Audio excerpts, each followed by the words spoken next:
Salam kesejahteraan, salam kebebasan. Pikiran kita ini sangat unik sekali dan luar biasa.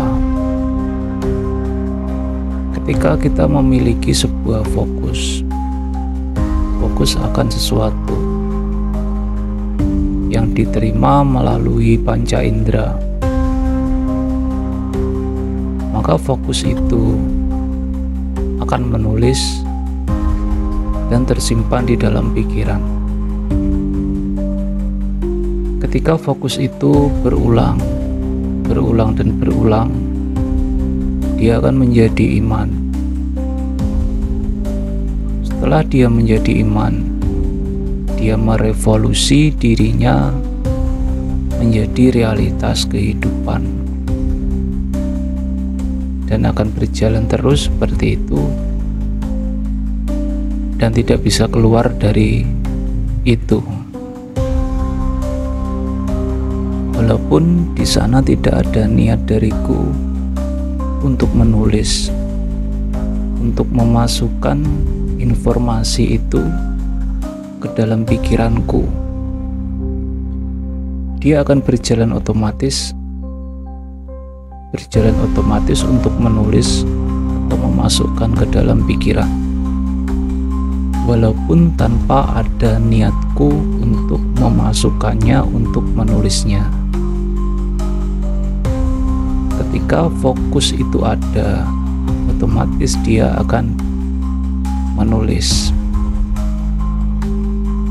Dan sayangnya, tulisan-tulisan ini tidak bisa dihapus. Dia akan selalu ada di sana. Dia akan menjadi pikiran bawah sadar, lalu ke dalam lagi dia akan masuk ke dalam pikiran tidak sadar. Semuanya bisa keluar secara otomatis untuk merespon. Mana yang akan digunakan oleh pikiran, yang diprioritaskan pikiran untuk merespon, yang dia gunakan untuk merespon. Kan di dalam pikiran itu banyak sekali pilihan-pilihan yang sudah ada di dalam dirinya. Mana yang akan dia prioritaskan? Ini yang akan menjadi penentu. Pikiran akan memprioritaskan iman, sesuatu yang sudah menjadi iman bagi dirinya, dan ini kekuatannya sangat WOW,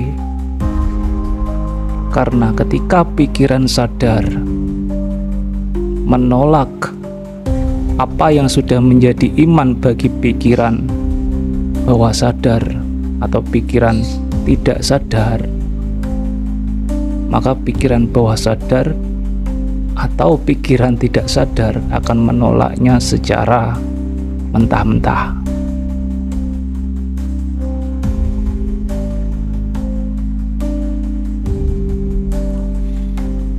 Iya toh, seperti itu toh. Baik di dunia atas, di dunia tengah maupun bawah, di sana ada iblisnya masing-masing. Iblis itu selalu membangkang dan tidak mau diperintah. Sama seperti pikiran kita, di mana dia berada di dunia bawah. Iblisnya yaitu dia tidak mau diperintah. Bagi manusia yang belum menyadari kendaraannya sendiri, maka dia akan selalu ditipu oleh iblis. Kendaraan berbicara A, tapi si iblis berbicara B. Dia akan merusak bumi jasmania, merusak kehidupannya si pikiran, merusak kehidupannya si ego. Pemikir bijak yaitu pemikir yang telah memperoleh pengetahuan benar tentang hidup, maka dia akan menjaga sekali pikirannya sendiri. Berbeda dengan pemikir yang belum bijak,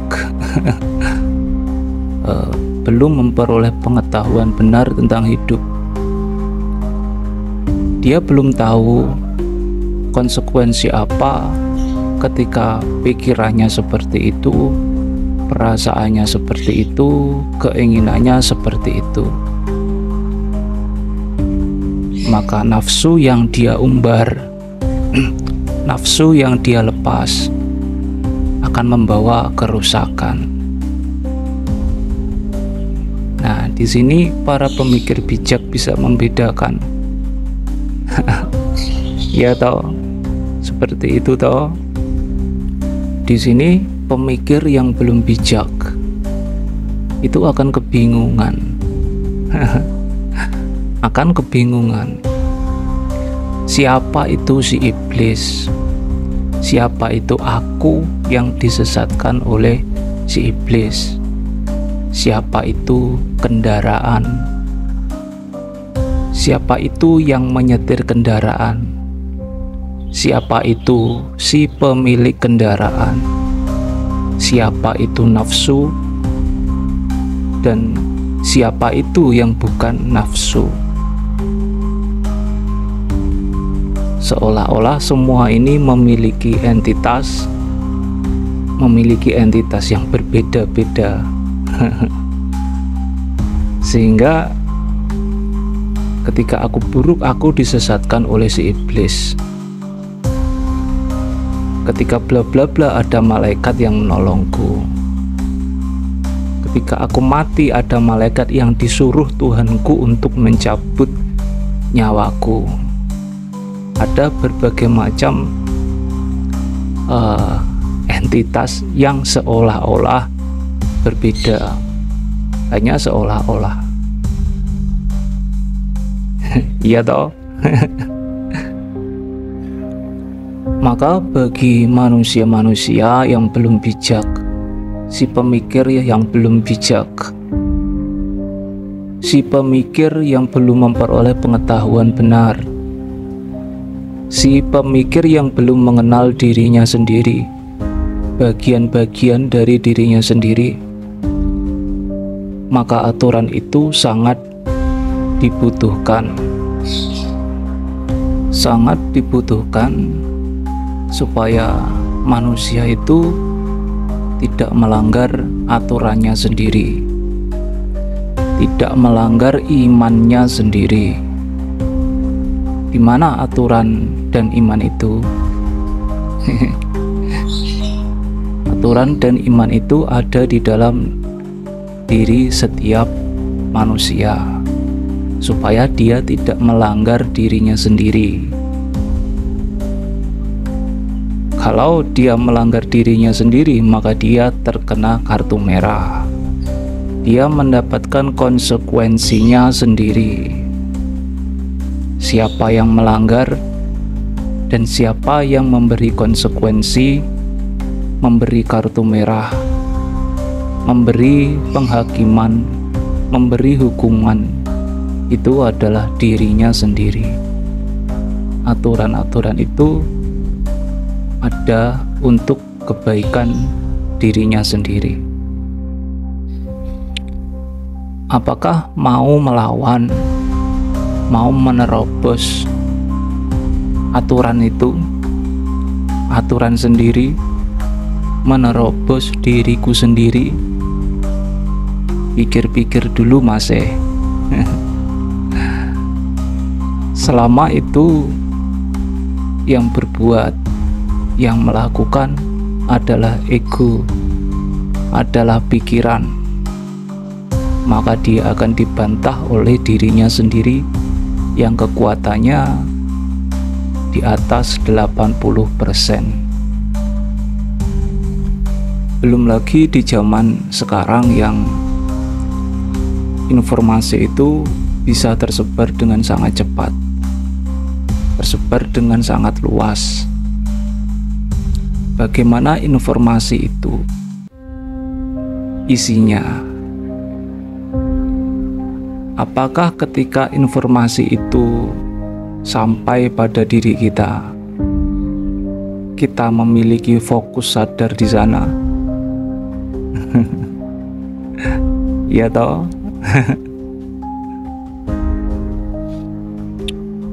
Maka sikap untuk menutup mata, menutup telinga, menutup segala sesuatu itu adalah sesuatu yang sangat bijak untuk dilakukan saat ini.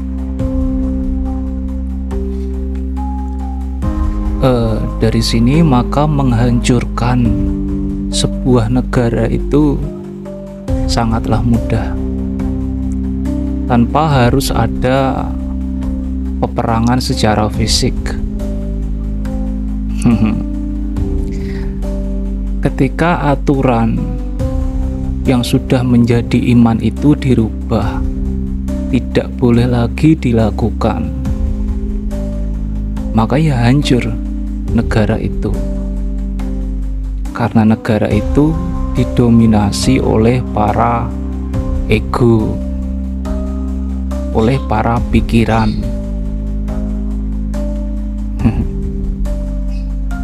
Ambil contoh, aku akan mendapatkan rezeki kalau aku meletakkan bunga di sini, aku meletakkan sesajen di sini. Aku akan mendapatkan rezeki ketika aku melakukan itu. Panenku akan banyak, akan melimpah ruah ketika aku mengadakan syukuran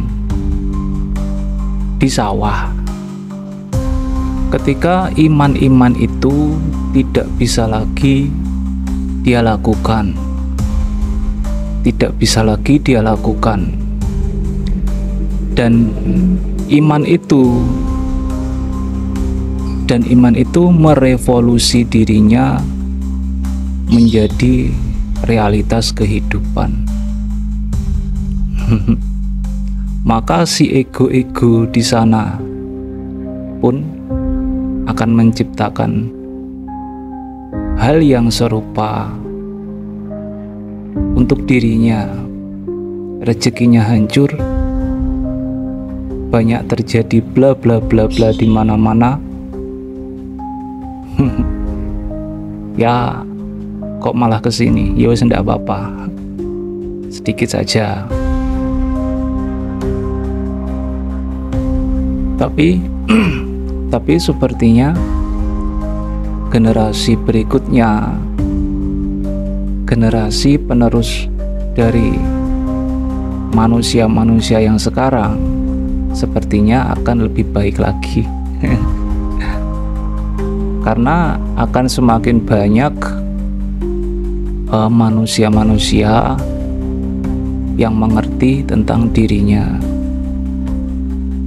Dan ketika mengerti tentang dirinya sendiri, maka bisa memperlakukan, mengajarkan sesuatu pada generasi selanjutnya dengan bijak. Usaplah kepala anak yatim itu, anak yatim piatu itu, usaplah kepalanya. Apakah kita panggil anaknya lalu kita usap-usap kepalanya, kita elus-elus? Kalau saya jadi anak yatim itu, saya lempar batu. Dan bukankah sebenarnya diri kita ini adalah yatim piatu? Apa gunanya mengusap kepala? Mengusap kepala itu adalah memberikan pengetahuan yang benar kepada si anak. BTW, manusia yang disebut anak itu usianya berapa? Bahkan yang usianya 50 tahun lebih itu pun bisa disebut anak loh. Iya toh? Anak yatim piatu. Dan yang usianya masih 20, 30-an itu pun juga bisa disebut sebagai dewasa. Ya wes, sedikit saja. Salam kesejahteraan, salam kebebasan.